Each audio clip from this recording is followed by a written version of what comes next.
so much for that introduction. I'm really grateful for everybody that took the time to come out to hear my story and to learn.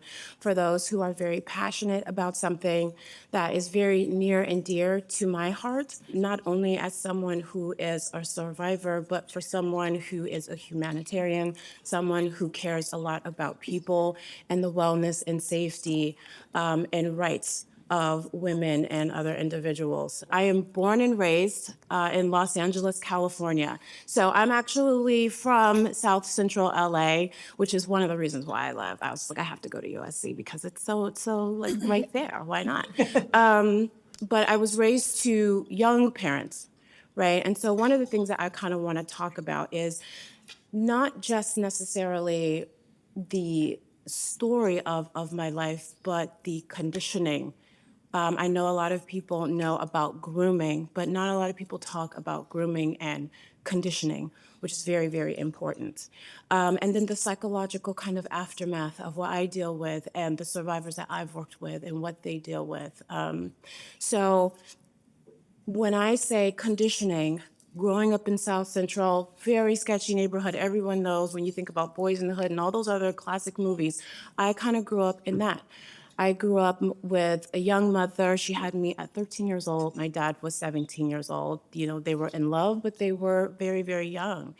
And so one of the things that I realized growing up is that, you know, as the oldest, being in the house, being in that environment, and being with a bunch of cousins and things like that, I kind of was looked over a little bit. I've always been very, very smart. And some of the things that I've always been told was that I was very pretty, even though at the time I didn't really feel pretty to me because I was conditioned to think pretty looked like everything else but myself. Hence the reason why I named my organization the Pretty to Me Foundation. And I was very smart, I was very educated, but one of the things of growing up with young parents is as they live their life, they want to have fun, they want to enjoy their life, and so they don't think about, you know, who's the proper babysitter when you have your children. And so my mom actually left me with a babysitter who was the brother of her boyfriend. So my mother's boyfriend at that time was a very well-known drug dealer at the time. And so being babysat by a brother who I had no idea who he was or anything of that matter. And I stayed there, and unfortunately, I was told I was very pretty. And at that time, I had my pigtails. I was just watching cartoons as a regular 6-year-old. I was 6 at the time. And I was raped by this brother. And I was not believed. And so that right there starts with some of the conditioning, right? Not being believed, not being heard. The story that you're telling to someone that's supposed to provide safety and care is very dismissive of what you went through. And culturally, my mother's side is from Cuba, so the very thing to do is just we protect the men in the household. So I was already kind of conditioned to be a protector of men and just know my place and go to school. So I learned right then as well, condition-wise, to learn to keep secrets. And we don't realize how we condition young people to keep secrets and not have a safe place for them to be vulnerable and share their stories and share their experiences. And I think with my mother, she was in denial and she carried a lot of shame that she allowed something like that to happen. And she didn't want to, I guess, ruin the image that she had as being a mother. So she kind of put that to the side. So I went to school and I carried secrets, right? I was shamed into a level of silence. And I was conditioned that the abuser was the person that mattered, not necessarily myself. And then moving on in that household, at 9 years old, I was experiencing incest by an uncle, right, in the same family. Once again, I took the time, shared it with my mother, and I also shared it with my abuela, my grandmother at the time. Second time, dismissed. I actually got in trouble. I was blamed and shamed. My grandmother basically said, you know, maybe you should wear pants and not wear a nightgown. And that conditioned me to be mindful of what I wear so that I'm not tempting as a 9-year-old to an adult man. Again, that's that conditioning, silenced into a level of shame and not believed, not heard, and again, trained to keep secrets. So I was having all of these secrets and not living necessarily a normal life that a kid would live. And I went to school, I got really good grades because I was earning the attention and the affection of being seen in a way that I thought was valuable outside of being sexualized and objectified. And so from that point on, I also was conditioned to take care of my abuser because right after, my uncle did what he did for about a year or two, that happened under the nose of my family, and no one really said anything about it. But I would get up in the morning, and my uncle, he would do that when he was drunk. So think about like the psychological damage of waking up in the morning with an uncle who doesn't remember or played like he didn't remember what happened to you. So it's almost like a form of gaslighting, right? And then I have to make him breakfast. And I have to do the things that, all of the women do to take care of the men in the household. So again, taking care of the abuser, silence, it's slowly conditioning my brain and my behavior and my habits and created a pattern for me as a child. So, as wonderful as I was as a student academically, a lot of people also didn't pay a lot of attention to me because they thought, well, nothing's going on with her. She's really smart. She gets straight A's. I'm in all of these after school programs and I'm an academic scholar, right? But I had such low self esteem, low self worth. I felt like I had a secret that I couldn't tell and that I was ashamed about, and that I was walking around with no one that experienced the things that I was actually experiencing. And so when I went into middle school, I I remember having a really good friend. Her name was Grace, and she was Hawaiian, and we were like this, right? But we got bullied really, really bad at school in middle school. Middle school is sometimes really, really harsh. You're figuring out who you are. You go from one class, one teacher, and you have a whole bunch of teachers and puberty, and you're figuring everything out. And I'm still carrying around this secret. So now I'm getting bullied for being a nerd, the things that I was celebrated for. I don't really have a whole lot of friends. It was a lot of gang life. Growing up where I was, my uncles were all in a gang. I was in a drug-infested environment growing up, and I just so happened to be the nerdy girl that didn't really fit in. Everyone was, listening to all of the latest hits, and I was listening to, classical music, Barbra Streisand and Elton John. So, that was my way of like going into like a whole nother world. Um, so having that and going to middle school and then gangs and not having friends, not knowing where to fit in, carrying all of this, I felt like I was living my life performing. And I befriended one of the girls that was in a gang because I ended up joining. The friend that I had, they ended up like setting her hair on fire and she had to leave. So I was by myself out of school. And one of the things was I felt like I've had this entire secret, no one to talk to, and then I met someone who gave me a listening ear to talk to. And I thought that this girl was going to be a great friend of mine. So I told her all of the stuff that I was experiencing at home, everything that I went to, not realizing that the boyfriend that she had was what I like to call a leshemer. And a leshemer is a Romeo, which is under the age of 18 years old. And he was able, because he was considered a kid, he could come on campus, he could talk to all the other students because he was considered a student himself. And he found out about all of the things that I went through. So basically, I was conditioned and groomed into looking for trust, not feeling like I was worthy of anything other than a sexual object for the pleasure and satisfaction of everybody else, that I was never going to be believed, that my story was never going to matter, right? And that's something that my family and the people around me, they conditioned that without necessarily knowing that that's what they were doing.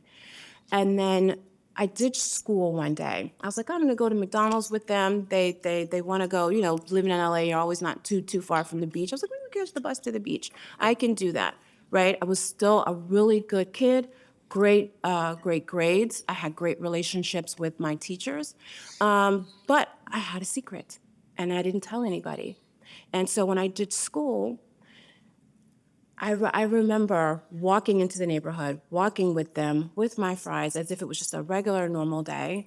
And then we walk into this room, and you know when you walk into danger, there's something that comes over you, and you know that you have been put in a dangerous situation. I walk in the room, and there are men everywhere.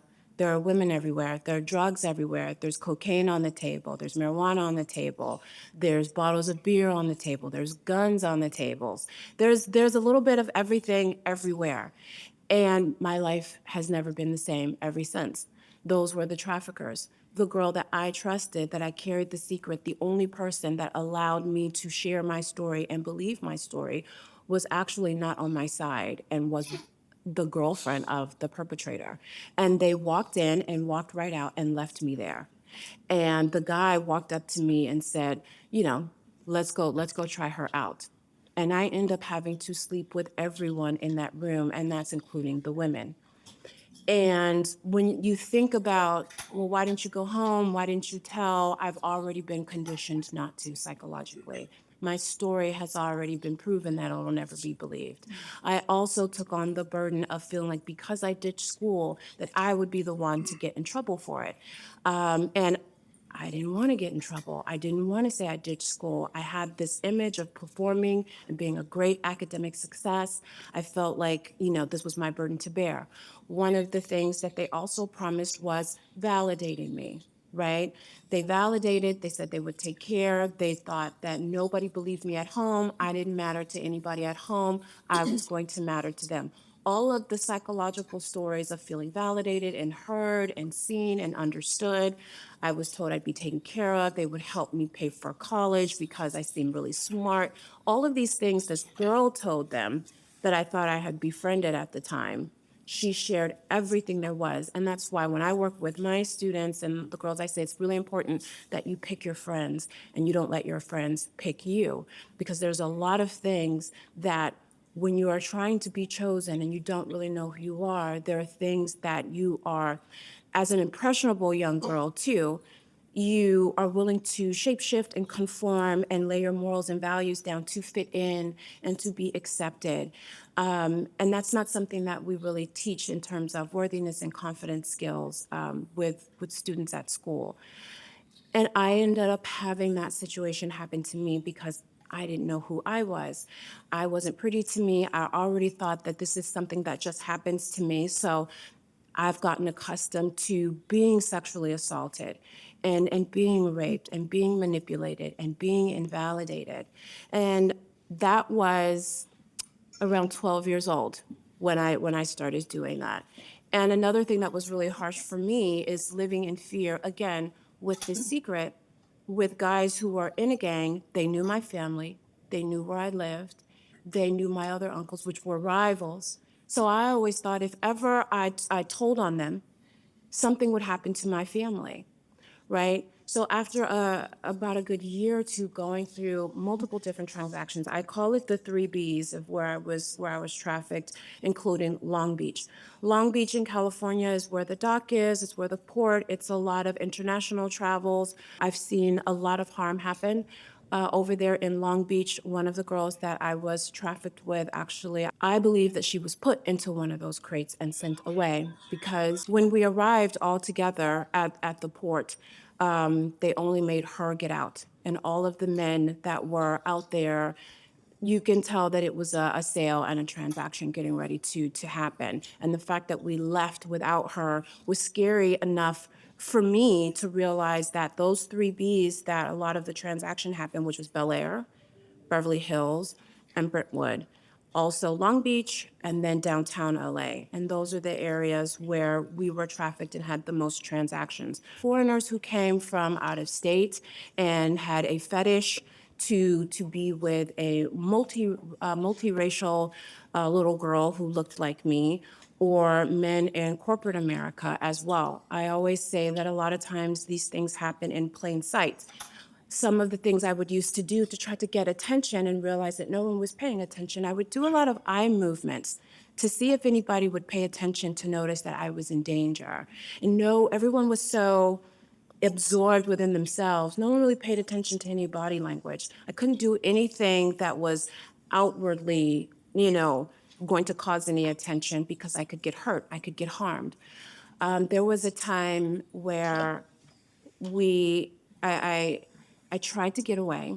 I saw a police officer and I went over and I was talking to him and moving things around as if I was like lost and looking for some directions. But I was trying to tell him that I was in danger and I need help. And I was just moving. I didn't know what else to do at that time. I was 13 years old. And unfortunately, the trafficker that I had at the time went over and talked to the police officer, and the officer let me go back with him and didn't help me at all.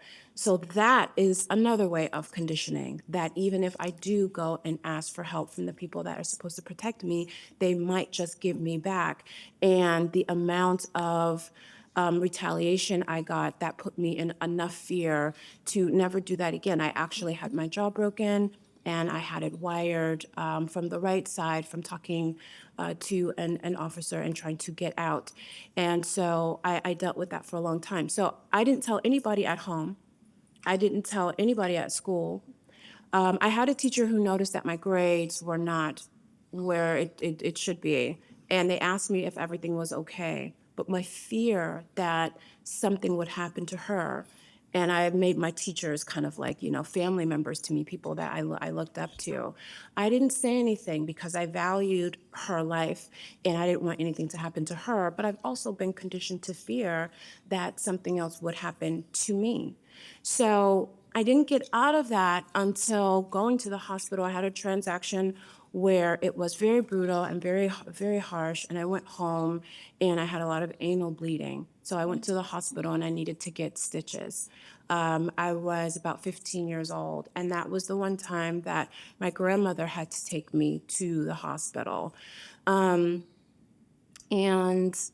that's when I told her what happened. And what she did was she cut my hair really short, she dyed it blonde, and I went into homeschooling. No more school for me. And she lived further away, and I did homeschooling. And I didn't go anywhere without an adult in the car. I didn't go out very, very much. I did everything from home until I graduated and then went to Spelman, right? But one of the things I always try to tell people is that something that happens in a moment can cause a lot of psychological damage long after it's over. Someone's 5 to 10 minutes of sexual impulsiveness and selfishness, right, can ruin the entire life of one person, and not just one person, but all of the people that she or he will encounter for the rest of their lives.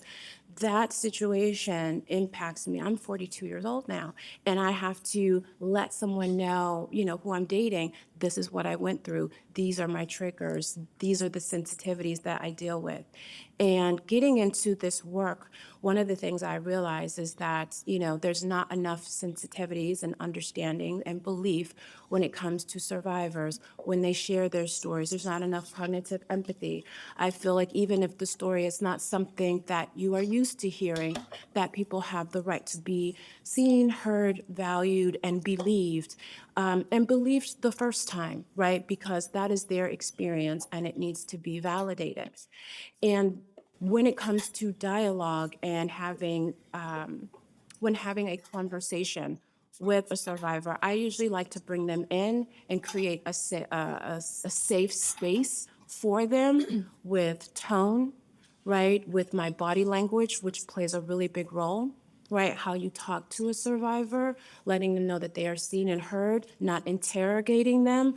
They are living with a lot of fear. I had a lot of fear, and it's not easy to talk to somebody who's talking at you because they are so focused on being your avenger that they don't become a safe space for you to be vulnerable, right? And feel like they have been given some power back over their lives and over their body. And I didn't have that when I talked to a lot of people about my story. So that's something that's really important that I don't think a lot of people realize. Dialogue, body language, belief, creating safety. Even I've gone with some rescue teams before, and the rooms that they bring some of the young girls in almost feel like interrogation rooms. And so I always say there needs to be some warmth there, right? They're coming with a lot of fear, they're coming with a lot of trauma, they've been through a lot, and they don't know if the outside world is safe, and they also don't know if you are safe. We don't always know if the person that's trying to help us is actually the safe person that we should be listening to, right? So it's how you speak, the delivery, the tone, and just the emotional vulnerability and availability that even though you can't relate to them with their trauma that they experienced, you can bring the relatability of your humanity into the room with them and look at this person as if they were your daughter or your son or your child or your sister, right? And then talk to them as if they are their actual inner child. If they allow you to, for me, because I'm not in any type of law enforcement or anything, I'm a hugger. I've hugged plenty of you guys when I walked in, right? So I am the same way when it comes to a lot of the young girls. I always say I'm here to keep you safe, but I'm also here to love you, right? And whatever that love looks like for you, that's what I'm here to do. And if you don't love yourself, I will love you until you do, right? And then I will share a little bit about my story or my experience, right? Because most of the time, these young girls feel like, why would I talk to you? You don't know what I've been through. You don't know anything about my life. And you have to bring a little bit of your hurt to the table, too. I always say somebody has to be vulnerable first. And usually, we are the ones that have to be vulnerable first. And we live that life after all of the trauma that we experience, we still live the life with a little bit of fear. One of the things I learned when I was going to therapy for the very first time is my therapist said, you're never going to be able to forget what happened to you. You have to learn how to live with what happened to you and allow yourself to not be controlled by that, but take your power back and kind of control how you navigate the rest of the world. I lived in fear for a very long time that I would be seen or that I would be kidnapped or that something would happen to me, and that I would be found out in some way, shape, or form. And it impacted how I deal with friendships. It impacted how I dealt with relationships. It impacted who I felt like I can trust, what safety felt like. I had to rediscover who I was, rediscover my body, and what that looks like to me to love it for the sake that it belongs to me, not because it is an object for somebody to have. I'm not for sale. No one owns my body. And we don't talk enough about consent, like real consent, and what no looks like and how often your no should be valued, validated, and respected, no matter who you're around. And sometimes when we think about promiscuity, we think that has a really big thing that ties into some of the young people and what happens to them. And that's not necessarily the case. I wasn't promiscuous. A lot of things happened to me. I tell a lot of times when I work with schools and teachers and staff is that you have to show a little bit of empathy because sometimes these students come to your class with 10 layers of baggage, or they'll come into your class, you don't know what happened to them the night before, or you don't know the type of environment that they live in, right? And you might be the only place that feels like a little bit of a safe home for them.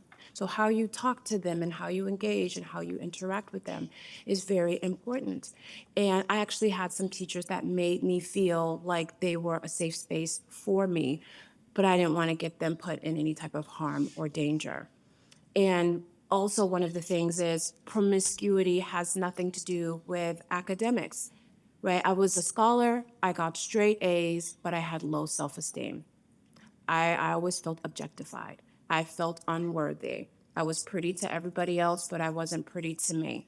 And I felt like any interactions, I didn't trust men.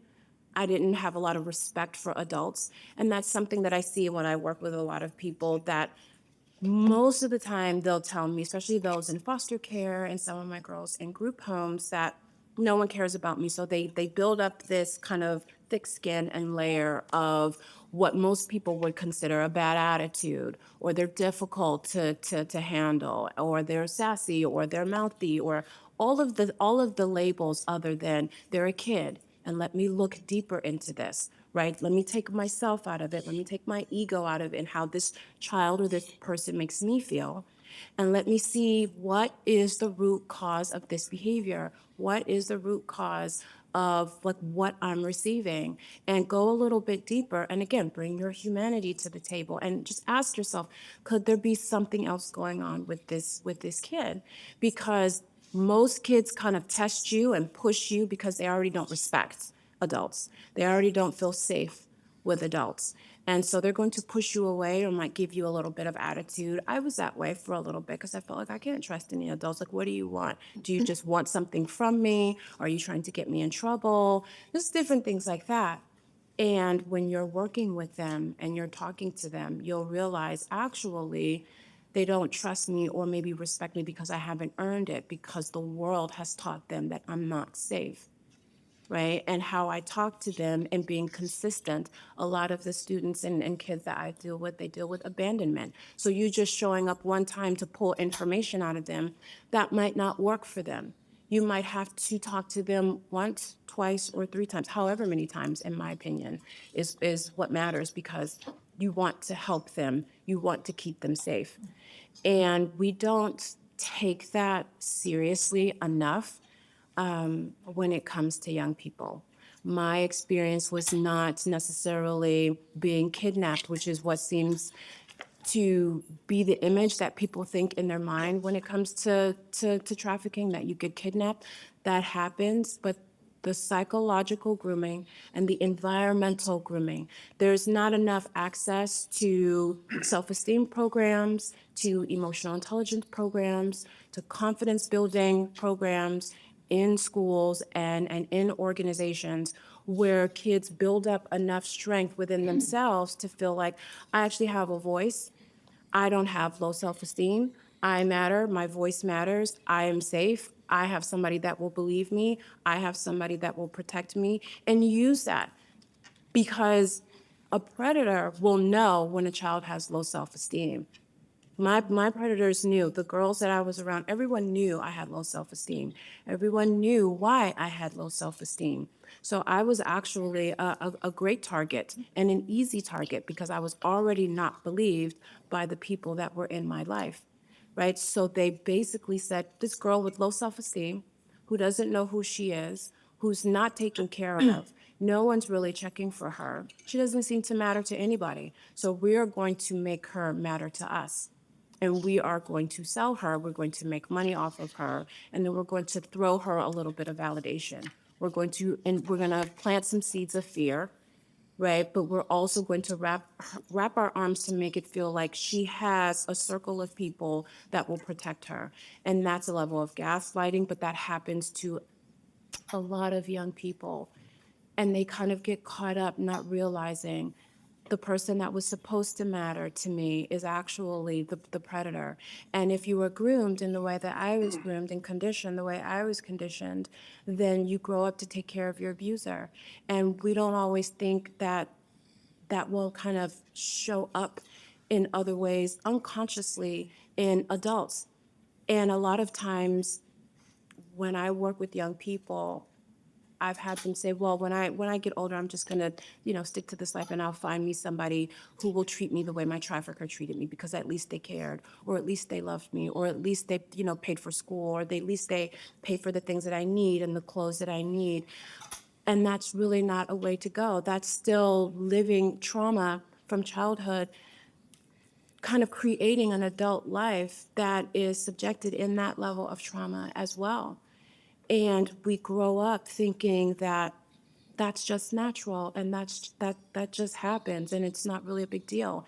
And then we look sometimes for our trafficker subconsciously in our relationships. And that's a lot of times how domestic abuse happens, because they also find out that you have low self-esteem and that you've been through a lot of things, and they use that as well. Uh, I've had a recent client who's been with me for a little bit. She did the exact same thing. She found someone who sold her as her boyfriend because they found out she was trafficked when she was young and was not a safe space for her and sharing, but she didn't have self-worth yet. She didn't go through therapy. She didn't realize that she mattered. She was conditioned and she stayed in that conditioning.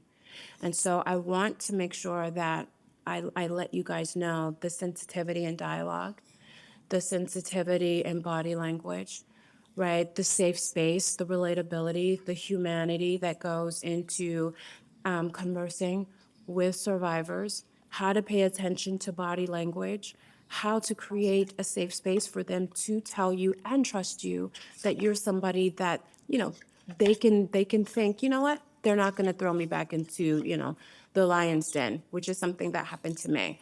And it's something that has happened to multiple girls that I've worked with. They'll tell somebody that they think is really safe, and then they'll kind of get thrown back into the lion's den, unfortunately.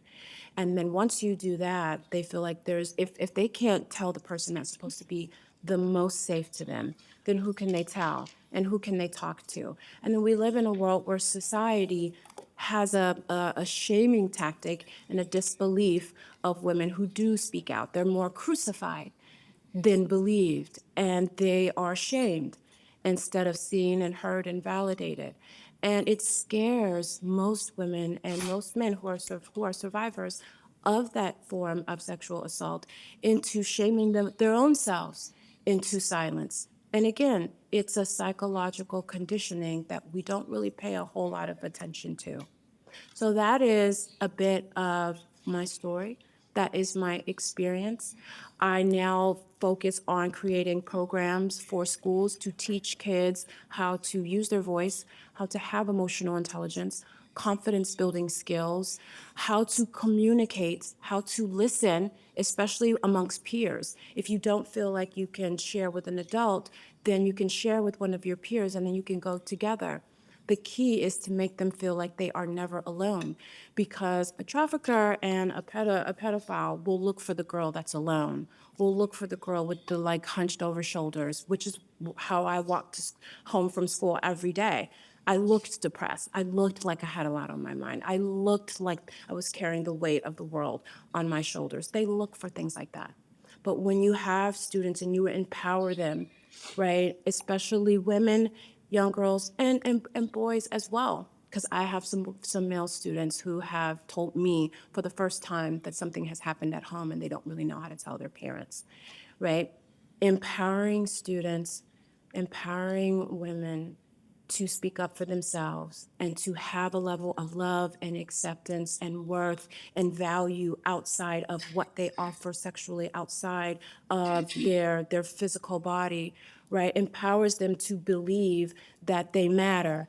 And it's very hard to lure and groom and condition psychologically a mind that has already been built on a foundation of self-worth. And that's what I want to leave you with. Thank you guys so much for having me. I appreciate it.